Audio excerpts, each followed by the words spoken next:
Hey guys, I think it's super important that we are forever spending time opening the shoulder girdle. Okay, so that could be as simple as chest stretches on a doorway, stuff like that. I tend to use a lot of band work, really high repetition. I'm not trying to take it to failure. Things that just open up the shoulder girdle, perhaps do a little bit of external rotation, things like that. So I'm going to show you my top drills. What you'll need is basically a band. All of them, you could probably use the same band. The M's are the strongest, you might need something stronger. So you're going to need something to attach to, okay? So the best thing, I could wrap it through a doorway stop. It's the best way of going. Because of the way I got to set this up and the movements I'm going to do, I most likely actually want this below the door handle of a door, okay? So I would just simply swing this in, close the door real quick, make sure it's pulled tight, okay? And then I can run the band through. Obviously make sure that it's even, but I've got a better setup, so I'm going to do it here.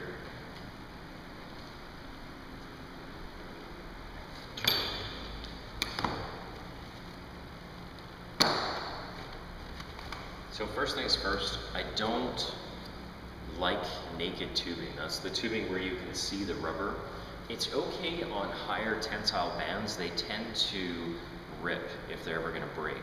And you'll see them because there'll be these little white marks before they're about to fall apart. But the thing about really weaker bands, like some of the yellows and some of the greens and the really, really thin ones, is there's not a lot of warning when they go. They just kind of break down and snap. So on any of my lighter based bands, I never use naked tubing. I always use something that has a cloth covering.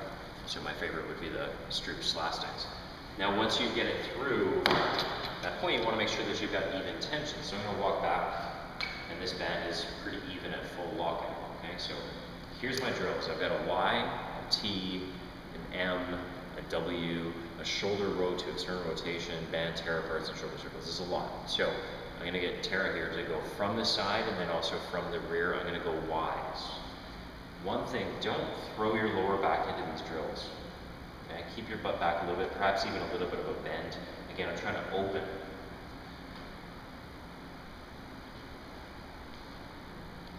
Okay, so this is a Y. You have to figure out where in space that feels best with your shoulder. Okay, so that's a Y. Tends to be one that's not overly strong. A T, a little bit stronger. Can I get my shoulder blades to squeeze?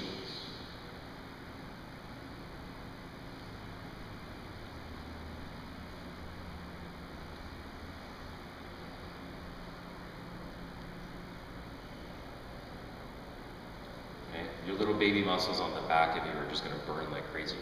I love T's, especially because a lot of closure for guys tends to be in and around the sternum when we get pissed off, frustrated, upset, all that kind of stuff.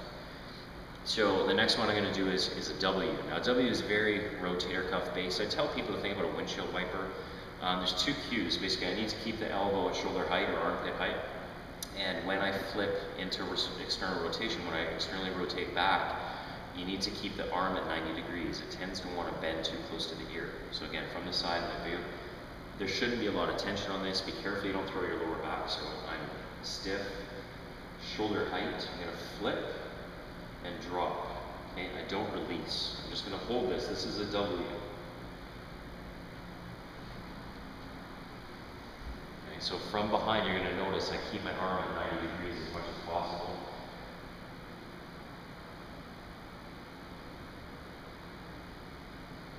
Okay. It's a very tough movement to do. You may need a lighter band. The next one is an M. Now an M is just pure retraction. I always say try to stick the sternum out as much as possible without using your lower back. So an M, you can go palms down or palms up. I prefer palms up or supine grip. I'm going to squeeze my shoulder back and continue with the rear delt, release, shoulder, rear delt. If you can get it coordinated where it's just kind of one fluid movement, then do that. Otherwise, break it up, shoulder blade, squeeze. Okay? Gives me the posture I'm really looking for. So from the front, again, I don't want to see my lower back being thrown into it. But I do want to see that my chest is sticking out as much as possible. So that's a band M. Okay. Shoulder row to external rotation is kind of like the W and the setup of the W, but I like to do this when I feel like my right shoulder, for example, is creaky, achy, poppy, clicky, grindy. If it pinches and it hurts, just stop doing it. It's not the movement for you. But I like to do this on an alternating basis. It lets me know which one absolutely is much weaker than the other. Generally speaking, external rotation isn't weak because it's weak. It's weak because it's overused. So most right-handed people, our external rotators are actually just burnt out from things like being on a computer mouse all the time. I mean, think about everything we grab here and move. There's not a lot other than a fork that we really bring to us. We do a lot of stuff here, little tasks. I'm always forever reaching for something. So we do a lot of external rotation on our dexterous hand. Pull, flip, okay? I can alternate, I can hold it. I prefer to reset here. Pull, flip, reset. I don't care about the down. Pull, flip, reset. My left feels a lot easier.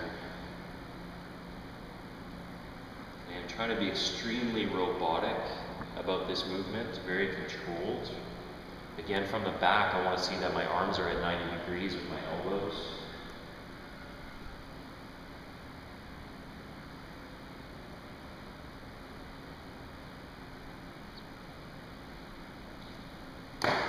You don't have to alternate them. I prefer to alternate them though, so you can't really focus on only your strong side. Okay, shoulder circles, and then I'll do tear aparts. Shoulder circles, I can take something, I can take the exact same band. I hate doing doweling circles with the shoulder. Sometimes they're called tear apart or dislocations of the shoulder. They sound terrible, it's a terrible idea. Now here's what happens. The shoulder joint doesn't do a full circle. When I get to there, I have to go away to be able to complete the circle. So I have to be able to spread my hand apart because my shoulder doesn't do a complete circle. So here I'm going to go. Keep the neck relaxed. I'm going to go around. When it gets sticky, guess what? I pull this band apart, which you can't do with a broomstick. Continue through to the butt. When I come around again, I have to spread the band apart. It may be clicky, poppy, grindy, that kind of stuff. As long as it doesn't hurt when you're doing it, that's okay. What it does is lubricate the shoulder joint and bring a lot of joint fluid to the shoulder. Okay, so I find it's great if I'm going to go bench pressing. I love doing shoulder circles. The other one I love doing is it's essentially a T, but in the front. So it's called a tear apart or a pull apart. From here, I'm going to slap the chest and go to where there's still tension on the band. Don't let it go flimsy. Okay, it's usually a very quick movement, high rep, 30 to 50. And I'm trying to squeeze my shoulder blade as much as possible.